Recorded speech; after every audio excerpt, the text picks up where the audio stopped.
Hey all, Teddy here. Welcome to another edition of Don't Be LOOKUP, the podcast where we engage with leading experts in e-commerce and explore how they use data to make important business decisions. Today's guest is Mike Mallazzo, the head of BD at Forum Brands, a brand holding company, and the co-founder of his new venture, Brandable, a profit intelligence platform for early stage brands that are looking to build on Shopify and Amazon.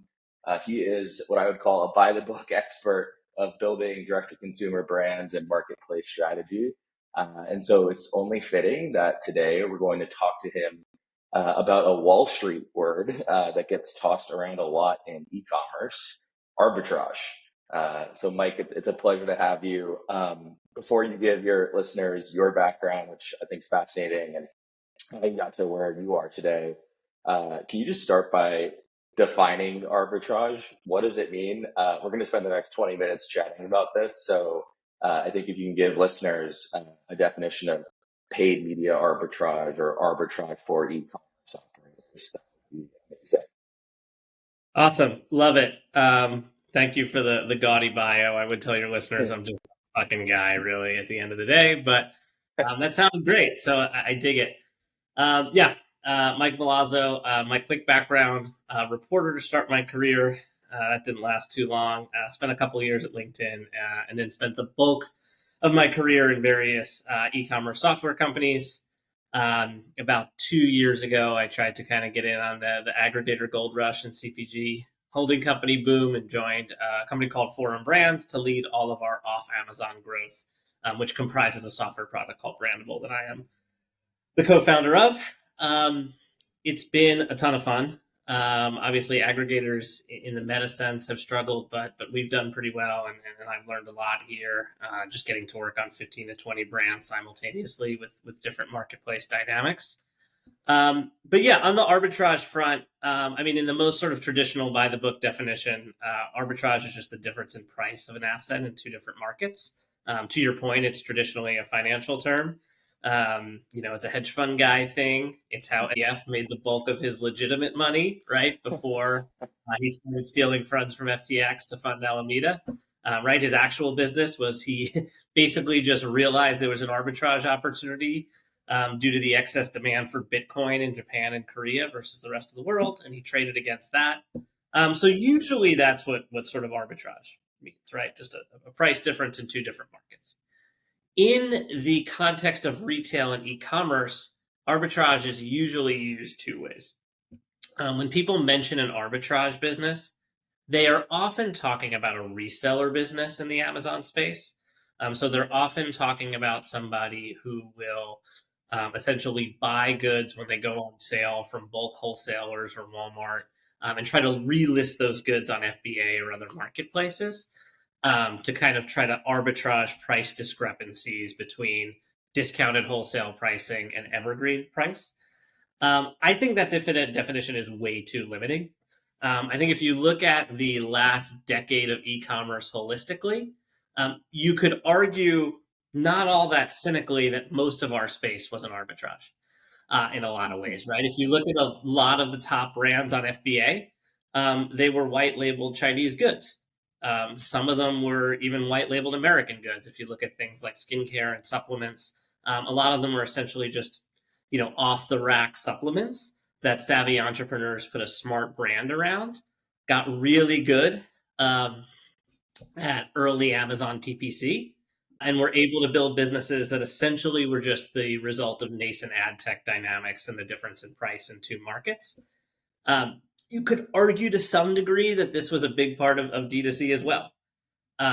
The sort of what people think of as the glory years of direct to consumer businesses was mainly due to the fact that Facebook advertising was cheap.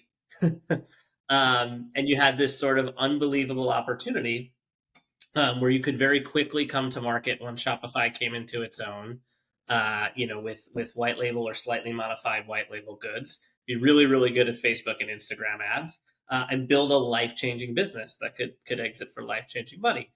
That may not fit the technical definition of arbitrage, but it's pretty close. Where things got a little bit more complex is there is a subset of our ecosystem that got very good at what I would call performance marketing arbitrage. And largely what this was a difference in price between what it costs to buy a click from Google or Facebook and what Amazon might pay out a media entity based on commission. So this fascinating sort of boutique industry of affiliate publications emerged that essentially bought Google traffic for unbranded search terms or very cheap Facebook traffic for often less than 50 cents per click. Years ago, even less than a quarter per click. Created best of guides or other product listings, signed up for Amazon Associates, and had conversion rates that were so high that the affiliate commission that they got back from Amazon on an earnings per click basis was higher than the cost per click they would have to pay on Google and Facebook. And they could scale these things immensely. I know several people that are multi-millionaires several times over that built these kind of publications with very, very small teams. And it's sort of this like really exciting story of the growth hacky D2C FBA era. So if I'm But understanding this correctly, this is like you need to know how to buy ads, how to build a landing page, and how to set up an Amazon Associates account to make a multi-millions of dollars. Where's the? I would so love to once upon a understand. time, right? I think the very early, call this like 2009 to 2015, there were a ton of businesses that were essentially just that, like pure Amazon Associates arbitrage, wild, wild west. This is like back when Athletic Greens was a direct response marketing site before they got the branding panache. Like this was really, really the wild, wild west days of e-commerce. Where it kind of went from there is most of the companies that won big in this model were companies that did really deep and really authentic product reviews, right? So bestreviews.com is an example. They were an arbitrage business through and through, but they also had a massive warehouse outside of Las Vegas where they tested products and really put products through the ringer and made sure that they kind of earned consumers' trust in truly only recommending the best products. They just scaled the business by buying efficient traffic against it. Um, and this was a business that existed for the better part of a decade, and still exists to some degree today. But in my newsletter, United States of Amazon, I wrote this week about essentially the big meta theme in our industry being life after arbitrage, because all of this is 1,000 times harder, right, than it used to be. I think we look at the sort of meta stories in e-commerce right now. Facebook advertising is getting unsustainable. Temu is starting to push a lot of FBA sellers out by directly listing Chinese goods on its marketplace. Amazon and Facebook are starting to partner kind of on this buy with Prime via Facebook ads sort of conversion journey. And it feels like disparate stories, but it's really one meta theme that I think the era of commerce being an arbitrage business is more or less over, and we don't exactly know what comes next. um, However, that being said, I think there are some ways that more sophisticated operators can still kind of get in on this like last dying gasp of the performance marketing arbitrage era. Um, Yeah, and yeah, tell me about that. I'm so eager, and I think uh, a lot of operators in general understand the macro themes, but I think what's so valuable to your point is understanding how you could maybe still latch on to uh, we call it maybe a tactic of the past of yeah, 2015 today. yeah. So here's what's kind of incredible about most of the performance marketing arbitrage and Amazon Associates business. Most of the publications that did sort of very well in this space, whether they were traditional media companies like even entities like Good Housekeeping built arbitrage businesses that were worth tens of millions of dollars. Most of these entities did this without having deep relationships with brands directly. So most of the large kind of affiliate media companies in the space, they have very deep relationships with Amazon. They have an Amazon Associates rep that they talk to, once every couple of weeks. They have relationships with Target and Walmart and Sephora if they're in beauty and a lot of the large retailers. And maybe they work with some of the brands directly. But by and large, brands don't work a ton with a lot of affiliate media and arbitrage entities directly. And it's a huge missed opportunity, right? Because if you think about the unit economics of a retailer versus a retailer can pay, call it a 3% commission rate, 5% commission rate, sometimes as high as 10 to 15% if it's a very high margin category like beauty. But a brand, especially a high gross margin brand, can pay an affiliate entity, sometimes north of 30, 40%. That sounds super high when you put it in like traditional CPA terms. But 30% is a 3x ROAS on Facebook, right? Like it's the same way it's the same way of saying the same concept with different semantics. So basically, this is a long-winded way of saying brands.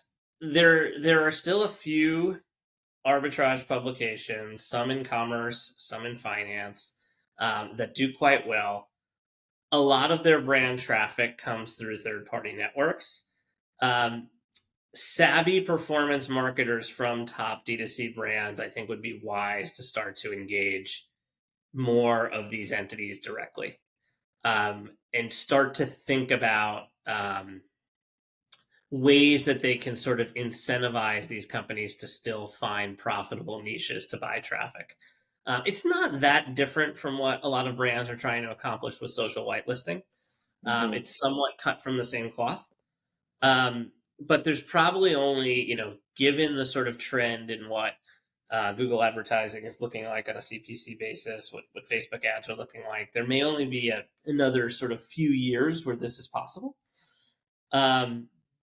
And I think the other part of this is folks are going to have to start getting a lot more creative. And this kind of ties into some of what you guys are building at Disco and we've talked about.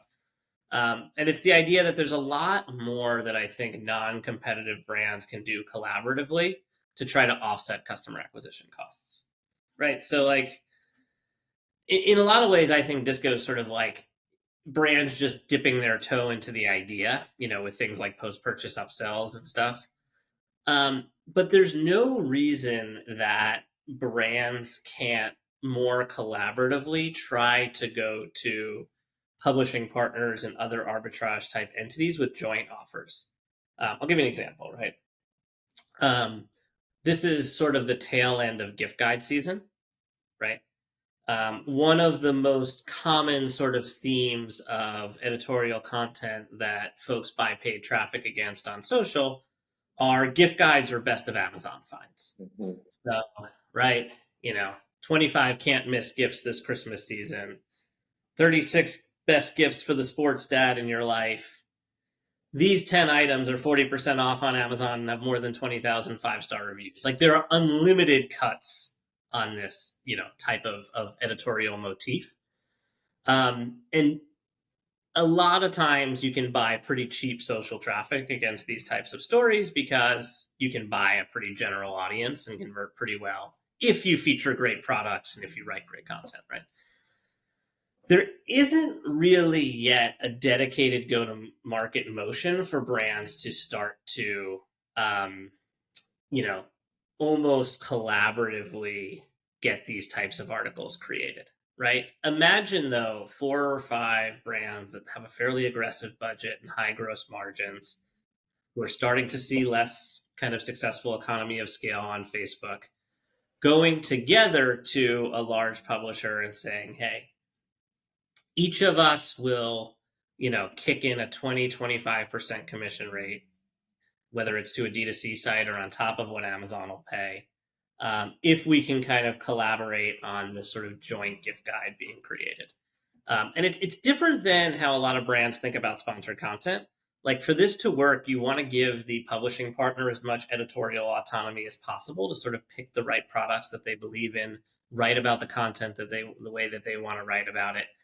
But if you're the only entity among 10 brands in a gift guide that's willing to pay a large incremental commission, it's pretty hard for an arbitrage strategy to work because most of the other products that'll be listed in this gift guide are only paying a few percent, and a publisher can't successfully buy paid traffic. But if the top 5 products are all kind of kicking in an incentive, there's a chance that a publisher can very, very profitably buy traffic against it. They make money. It performs a lot better than, Facebook ad creative or even sort of social whitelist editorial style creative. And there's a chance for, a ton of entities to sort of cooperate on a deal. So if I'm reading back what you're saying, um, the two sort of unlocks that make paid media arbitrage potentially really go gangbusters for brands yeah, today are, one, their ability to collaborate and coordinate on their approach with, yeah, so, say, an arbitrage entity, and two, if I'm thinking about it correctly, but their collective buying power, yeah, their ability to just be a sum of greater than one to then acquire more new traffic. Am I thinking about this exactly, the right way? exactly. I do think it's also important that brands sort of understand what the editorial will look like. Right? There's Caraway and Hexclad are not necessarily going to want to collaborate on a best nonstick pans or best chemical free pans article where the entity being in the number one slot versus the number two slot makes a world of difference. And honestly, in those cases, right, you want the publisher to make an organic editorial decision.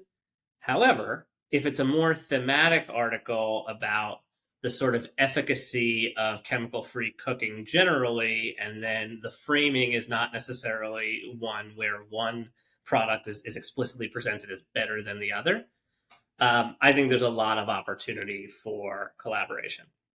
Yeah, this is fascinating, Mike. I think you've done such a good job like detailing the approach and actually defining it. I want Mhm. to take a step back and uh, for our operators listening, like, Yep. who is the stakeholder, right, at the brand doing this? Is it an affiliate manager? Let's just say it's a mid-sized, high-growth brand that Yep. already has an affiliate team. Can you give us a sense of how this could be operationalized today? Yeah.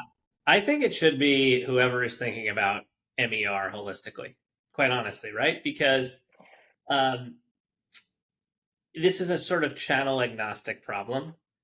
And one of the things that I think both when I was on the software side and I'm now sort of operating a portfolio of brands have done reasonably well is challenge some of the arbitrary lines that are drawn between affiliate and search and social. At the end of the day, like most brands have an MER goal, or if they're working on Amazon, they have a tacos goal, which is just basically your amount of ad spend versus your overall sales. It's sort of the Amazon version of marketing efficiency ratio.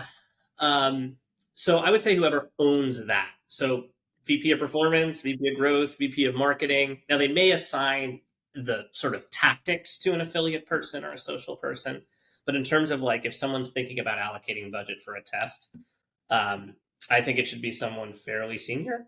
Um, Especially since like the idea of bringing brands together to sort of co-invest in editorial arbitrage is pretty new. Like I don't see this happening a ton in the space. I've tried to kind of be a champion of this model within the CPG roll-up space with limited success. We've sort of done this indirectly where um, there are almost like a subset of publications that we work with that have basically built almost like dedicated editorial drum beats around covering roll-up led brands because they know, like I said, that all of us are offering a generous incremental commission on top of what Amazon pays. The unit economics there are very strong, and they can sort of buy traffic against it. Um, where I think it gets tricky is like I consider myself someone who's pretty deep in this game. Uh, and it's still very hard for me to sometimes realize which products will do well in this model and which won't. Like in general, right? Higher AOV, high conversion rate products leave you more room to succeed. Um, but we have a partner that buys a ton of paid social traffic against some of our products who moved tens of thousands of dollars of a car trash can we sell at $25 over trip. I don't really know how that happened. What I do know, though, is that when that partner buys social traffic, they essentially have sort of built this co-op model manually where they know they sort of have guilds or cohorts of like-minded brands that they can bring together and feature in these articles, so that they can essentially buy social, in this case, social traffic, reasonably cost effectively. If I'm playing back sort of this from your point of view on brands collaborating uh, to drive uh, to drive paid media arbitrage and get this going in today's state, uh, it almost seems like brands that are doing co-merchandising or brand partnerships today Correct. are already, the answer is already there for them. Yeah. Like if you're food, heavily partnered with Andy Swimwear, they have a great co-merchandising client. Is that like the starting point for them Yeah. partnering for this type of 1,000%. work? Right. Exactly. And to me, it all kind of starts with brands that are already doing post-purchase upsells on each other's site, if that's a way they're going. There are some loyalty providers out there like Toki, where you can basically take loyalty points on one Shopify site and use them on another. I think Toki is particularly strong in the parenting realm. Like I think they have Lalo and Rockets of Awesome and a number of other basically baby brands who are saying, hey, loyalty points on our site are also good on these sort of 8 to 10 partners. Mm-hmm. That cohort of brands. So first of all, as a quick aside, like parenting media has become fascinating to me as a dad of a 15-month-old. I think it's probably the weakest part of lifestyle media right now. Like name one great publication for dads right now.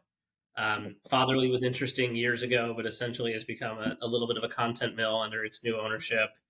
There really isn't, in my opinion, a great sort of lifestyle publication for dads, and even parenting broadly. Parenting magazine is pretty good.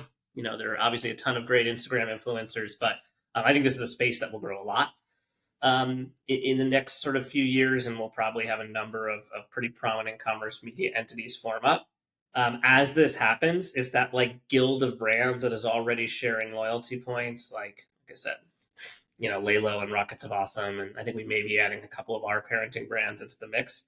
If they are able to go to some of these new sort of gender agnostic or dad focused media brands that come out, with sort of editorial content ideas, like I said, for gift guides or joint deals they're running. It's just a natural extension of the strategies that they're laying out anyway. But it's another way to sort of nip at the heels of this existential problem that CAC has become unsustainable. Um, there's one article I would encourage people to read that I think is really, really interesting in the information. It came out, I think, in 2018. It's called The End of Growth by Jessica Lesson, who is the editor in chief of the information.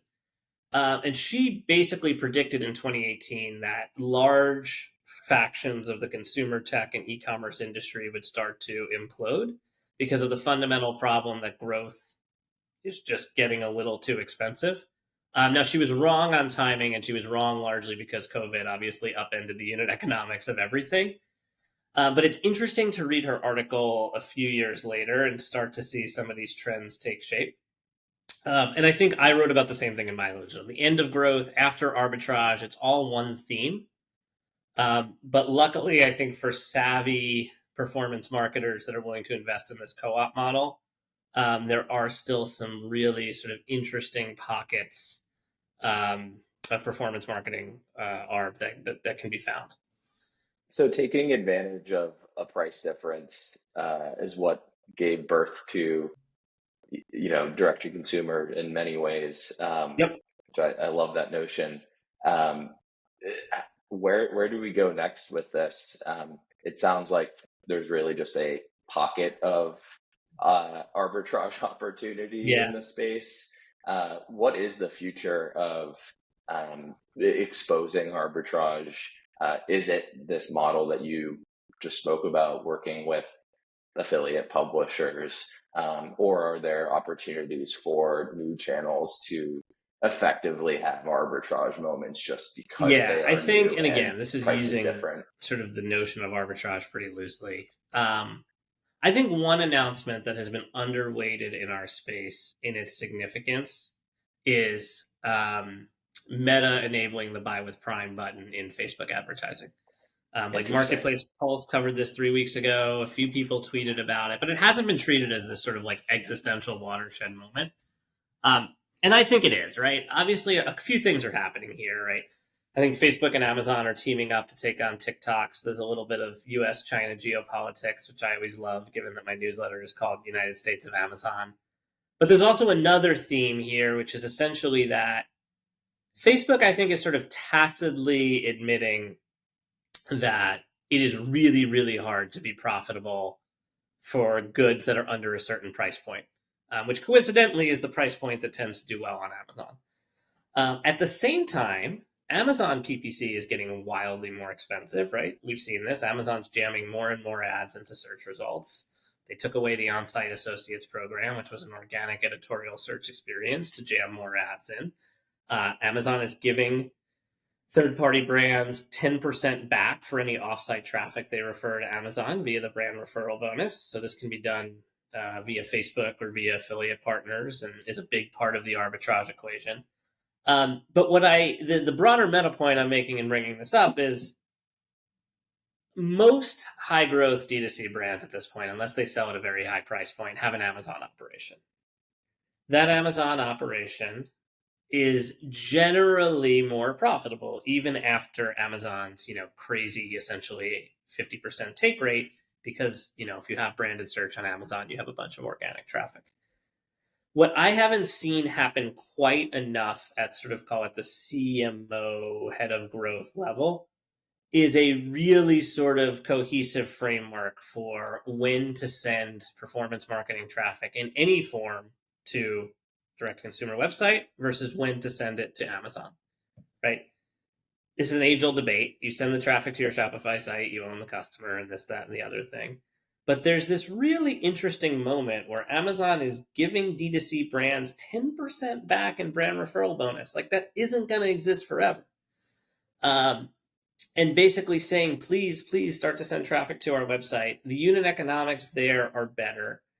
So what I think you'll start to see savvy marketers start to do is run more top of funnel kind of campaigns to direct consumer site, and start to move some of the more mid funnel and direct response onto Amazon, while there is this sort of temporary arbitrage opportunity where Amazon unit economics are better and you're getting 10% back. Do you Affiliate think is favors? Do you think that favors different categories too? Like, I think of the economics of a CPG brand, right, with like 10% meaning the world versus, say, women's fashion. Do you think that there's like a categorical sway to sort of Amazon's current offer, 10% So back? there is and there, yeah, so there is and there isn't. Just a little bit of very quick sort of background on Amazon Associates. When they pay out publishers, all of those commission rates are by category. So Amazon pays out a different amount for pets versus electronics versus beauty versus fashion. Certain publishers have bespoke rates. There are economies of scale. It's a thing. The brand referral bonus right now is essentially up to 10% across the board. And where it gets really, really interesting is, like, as I talk about this co-op affiliate model and other things, like, if you're willing to send the traffic to Amazon, you can pay a publisher 30% of sale, let's say. You get 10% effectively back from Amazon, so you're paying a net 20%. That's a 5x ROAS campaign. Again, if you think about brands that sell on Amazon, I think about a lot of the buzzier D2C brands, like a lot of them sell pretty small and light products. Amazon essentially, if you think about FBA fees and shipping, will all in probably take between 40 and 50% of that. But if you're then only paying 20% from the contribution margin down there, you're looking at potential advertising campaigns on Amazon that can clear at 30% EBITDA, or 30% like profitable ROAS, if you will. So there is this really interesting window of opportunity. And again, I think affiliate's a little bit of an interesting Trojan horse for brands to think about this, where conventionally the model was, send all of the performance marketing traffic to your direct consumer site because you want to own those customers. And I get that. But Amazon's sort of having a moment where they are, really, really trying to lean into getting companies that have high branded search volume and have built great Shopify brands on the platform. I think this is a moment, especially with the Buy with Prime integration, for savvy marketers to think about um, trying to kind of find a little arb and sending a little bit more traffic to Amazon, starting with the affiliate channel, and potentially in this sort of co-op scaled affiliate model, but even maybe moving into some Facebook campaigns, because this sort of won't last forever. This is fascinating. Mike, thanks for giving us such a, I think, cohesive definition of arbitrage, one, but two, letting insight into, I think, where this can go today.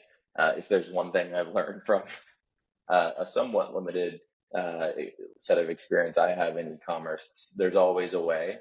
Creativity is sort of the unbounded lever for more opportunity in any channel, really. I think before we wrap up, we like to, again, think about the operators and sort of how they can make use of this. What would you tell an operator the North Star KPI for paid media arbitrage should be? What should they be managing up to their CEO in, say, launching a pursuit where they co-op a bunch of brands to go after an affiliate publisher campaign? Yep. So 3 thoughts here. To me, it's essentially basically MER, right? I think of this as the absolute most mid funnel tactic you could look at, because yes, you're doing sort of growth hacky stuff and working with a partner that buys paid media, but if you work with the right partner, they're not just going to throw your products on a landing page. It's going to be a content heavy article that talks about some of the why your products are great, probably features a lot of your better reviews. So it moves someone along the funnel in the same way that mid funnel traffic would. And I would argue, if this is more profitable than your next best sort of Facebook campaign or your next best Instagram campaign, that's what you should be kind of looking at. Like, does this back into a higher MER than sort of my median social campaign? Is one very tactical way to look at it. Couple of other sort of like tactical notes. The one is, I'd be a fool if I didn't promote my own software here, right? What the kind of whole point I talked about in trying to understand where the unit economics are better on Amazon versus better on Shopify. That's what we do on Brandable. We've built, our Amazon capabilities first. So we're a sort of profit intelligence and unit economic platform for Amazon first. But by Q1 of next year, we really hope to be the software that helps operators make that sort of like next best profitability decision across channels. Other software I would look into in this space if you're interested, and this is one I have no affiliation with, but I think the founder is just one of the most brilliant guys in the space. It's a company called Bullwhip. They are still in stealth. Their homepage just says any software or any good software is indistinguishable from magic, like that classic Silicon Valley quote. But he is someone who the founder of this business built a sort of arbitrage business within Hearst that does 9 figures in revenue now. His kind of product that he's public with in the market is a publisher side software platform. But part of his vision is to enable brands to do some of this sort of co-op affiliate that I talked about. So bullwhip.io, honestly, I think one of the most interesting entities in the game. And then the last thing I would say is, like, it's fun to geek out on this ARB stuff, but I do really believe what I wrote in my column, that like the arbitrage era is ending. And what I'm excited about as it kind of does is that, like, the more the performance marketing and growth hacking and all this stuff becomes commoditized, the more that the only advantage in our space is essentially crafting great products and sort of telling great stories. So I actually think, like, yeah, there's a couple more years where we can have a lot of fun arbing this stuff. But like 2025, 2026 rolls around, and it's going to look, I think, a lot more like the Mad Men era, where the products that stand out are actually just the best fucking products from a formulation perspective and the most sort of inspiring brands. So I've been like thinking about what that means for my own career, right? Like, I'm a growth hacky, arbitragey kind of guy, and I'm thinking about my own skill set, and I'm thinking I got to become more of a creative, right? Like, so I think that's the other sort of theme. But long-winded answer to your question, I would say tactically, though, if you're going to get more into this kind of game, so long as the MER, if you're an Amazon brand, the tacos backs into something a little bit more profitable than social. I think that this co-op affiliate game has a lot of legs. More than happy to talk through anyone that wants to do this. Like I said, in addition to software, I manage a portfolio of 18 to 20 brands. I potentially am looking for partners to do this with. So if this piques anyone's interest, I know I rambled through a lot in 40 minutes. I am more than happy to kind of cut it up one-on-one with anyone whose ears perk up at this podcast. Appreciate your insight, Mike. And as you mentioned, for our listeners, Mike also started a newsletter called the United States of Amazon, which I am tuned into and appreciate landing in my inbox on a weekly basis, I believe. Yeah, we're doing weekly for now. I've got some energy kind of at the end of the year here. It'll probably move to bi-weekly next year. And yeah, just for the listeners here, not sort of a tactical newsletter. It's about sort of the sort of downstream political and societal impact of Amazon's kind of stranglehold on America. So it's a little bit more of a sort of a tech policy publication to try to use both sides of the brain, right? I spend 36 hours a week kind of thinking about how to grow an e-commerce brand and a software. I try to spend 4 hours a week thinking about what the hell this all means as a sort of citizen of this country. So yeah, that's the theme of the newsletter. And, for those that are intrigued, I'd love to have you subscribe. Always appreciate the 10,000 foot view, Mike. I think it's important when we can get so into our day to day. So appreciate your time today. Mike Mallazzo from Forum Brands and Brandable, and the creator of the United States of Amazon. Good stuff, man. On to the week.